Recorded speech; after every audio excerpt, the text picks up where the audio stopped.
रोजगार रोजी रोटी पर संकट आन पड़ा है। ज़्यादा शिक्षक रखने से कोई मतलब नहीं है, वहाँ की देख रेख करना बड़ा कठिन काम होता है। जो शिक्षक हैं वो चिंतित और परेशान है। शिक्षक ज़्यादा है, वहाँ पर बच्चे कम है। बच्चों के आने जाने के लिए भी थोड़ी सी समस्या होगी। कहते हैं शिक्षा सबके लिए ज़रूरी होता है और जब तक शिक्षा इंसान के पास ना हो तब तक उनके पास सोचने समझने की जो विवेक और तर्क करने की जो शक्ति है वो नहीं आती।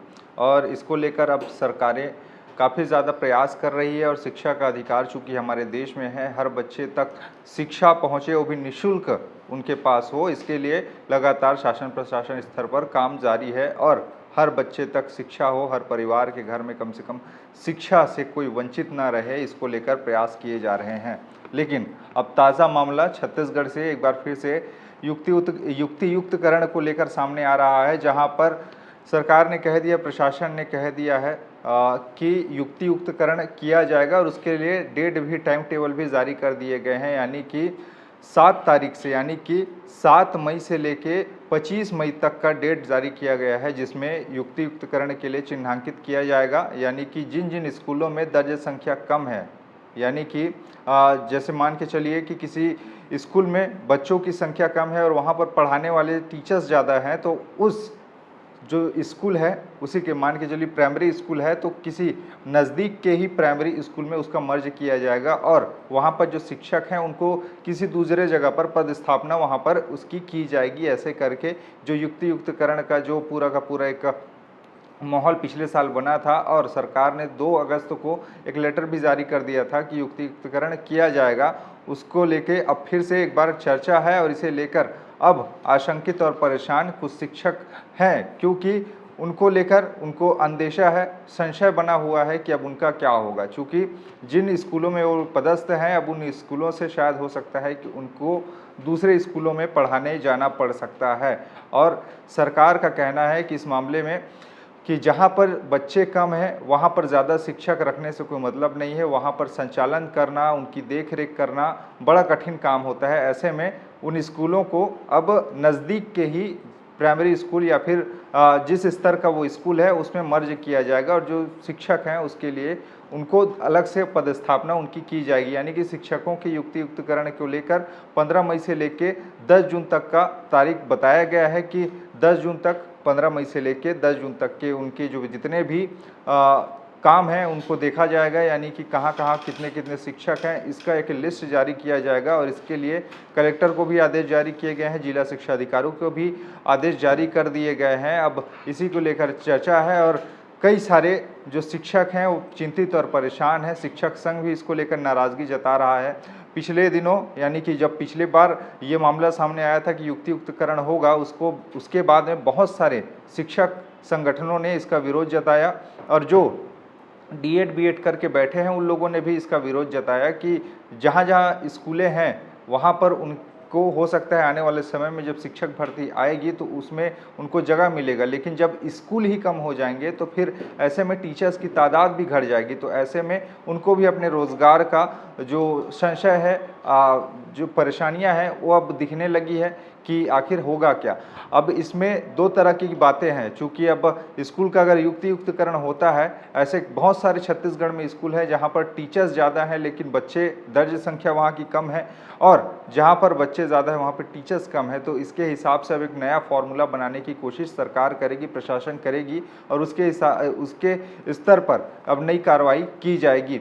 अब इसको लेकर परेशान इतना ही लोग नहीं हैं, वहाँ पर काम करने वाले जो चपरासी हैं वो भी परेशान है, वहाँ पर जो खाना बनाने वाले लोग हैं वो भी परेशान है। चूँकि अब उनके भी रोज़गार रोजी रोटी पर संकट आन पड़ा है। क्या सरकार उनके लिए भी कोई अलग से प्रावधान करेगी? क्या उनके लिए भी एक नया नियम लाएगी कि इनका क्या होगा, इनका भविष्य क्या होगा, या फिर उनका रोज़गार उनसे छीन जाएगा? ये भी एक बड़ा सवाल है।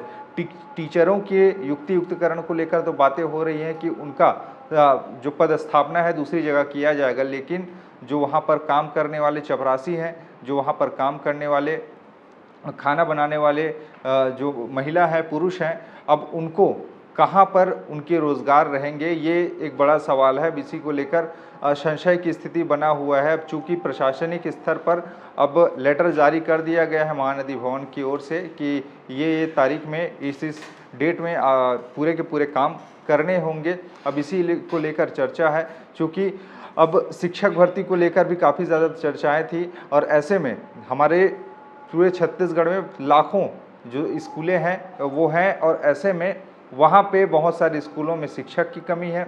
जहाँ पर शिक्षक ज़्यादा है वहाँ पर बच्चे कम हैं और इसको लेकर एक नया फार्मूला बनाने की कोशिश थी और ऐसे में अब अगर स्कूल कम हो जाता है तो वहाँ पर शिक्षक भी कहाँ से भर्ती किए जाएंगे, यानी कि ये भी एक बड़ा यहाँ पर संशय की स्थिति है। अब इसको लेकर सरकार से फिर से अनुनय विनय कर रहे हैं जो शिक्षक संगठन है कि उनका युक्तियुक्तकरण जो स्कूलों का किया जा रहा है वो ना किया जाए, क्योंकि रोज़गार का संकट आ सकता है इसमें, क्योंकि बहुत से लोगों का जीवन चल रहा है, बहुत से परिवार का भरण पोषण इसके सहारे हो रहा है। अब एकाएक अब युक्तियुक्तकरण कर दिया जाएगा तो वो लोग करे तो करे क्या, क्योंकि बच्चे कम हैं तो ऐसे में उनका किसी दूसरे जगह पे मर्जर किया जाए, यही सरकार का उद्देश्य है, यही प्रशासन का उद्देश्य है, ताकि वहाँ पर बच्चों को कोई असुविधा ना हो, ताकि टीचर्स उनको ज़्यादा बच्चों को पढ़ा सके। 10 बच्चे के पीछे अगर एक टीचर रहेंगे तो फिर कोई मतलब का नहीं रहेगा, ऐसे करके उनके तरफ से तर्क है। लेकिन यहाँ पर रोज़गार की बात है और यहाँ पर सरकार का अपना तर्क है। अब इस बात में कितना आने वाले समय में दम दिखाई देगा ये देखने वाली बात होगी, चूँकि ये मामला अब फिर से प्रकाश में आया है। अब इसको लेकर विरोध अब शुरू हो चुके हैं, लेकिन कलेक्टर स्तर पर और जो जिला शिक्षा अधिकारी हैं उनको पत्र जारी कर दिया गया है, उनको आदेश जारी कर दिया गया है कि आप पूरी सूची बनाइए कहाँ कहाँ पे कौन कौन से स्कूल हैं जहाँ पे दर्ज संख्या कम है, बच्चों की टीचर्स ज़्यादा हैं, ऐसे स्कूलों को चिन्हित कीजिए और हमें इसका लिस्ट भेजिए, हम इसके लिए कोई नया समाधान निकालेंगे ऐसे करके। लेकिन यहाँ पे जो छोटे छोटे बच्चे हैं जो घर से कम दूरी पर ही स्कूल होने के बाद पैदल पैदल ही अपने स्कूल चला जाया करते हैं और ऐसे में अब दूसरे जगह पर अगर ऐसा हो जाता है तो बच्चों के आने जाने के लिए भी थोड़ी सी समस्या होगी, माँ बाप को अब वहाँ तक उनको छोड़ने जाना पड़ेगा।